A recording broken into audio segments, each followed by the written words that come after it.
So I'm in this new place called Fort Caswell. I'm working there as a summer staff. And part of what Fort Caswell does is they require us to have these things. I'm not sure if you can see it, but it basically says that we're part of the summer staff. And that got me thinking that you can't get into Fort Caswell without an invitation.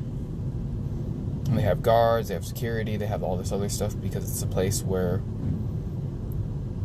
a lot of people, if they could get the chance, they might end up hurting a lot of Christians there. Or people that want to become Christian and other stuff along those lines. But they have security at the gate for that specific reason. If there's anybody suspicious, they will go up to them and do all this other stuff. And it's kind of like what God did with the Garden of Eden. He had angels guard the gate so that we could not go back in without a special pass.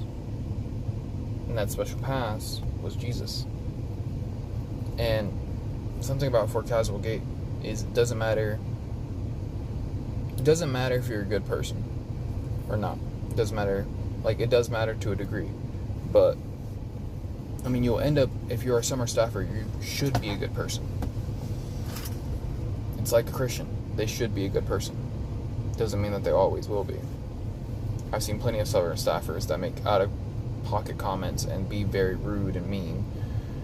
But the main thing that I'm saying here is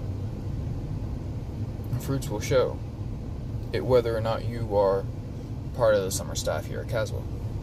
Same with being a Christian.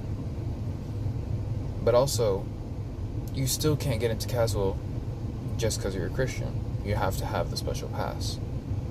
In this case, just because you're a good person doesn't mean you can get into heaven. And I know we want to think that, but our good deeds never will outweigh our bad. And it's not sad about that, because if it was, we would be like all other religions out there. No, we had a man that died for that reason, because his good deeds outweighed all of our bad.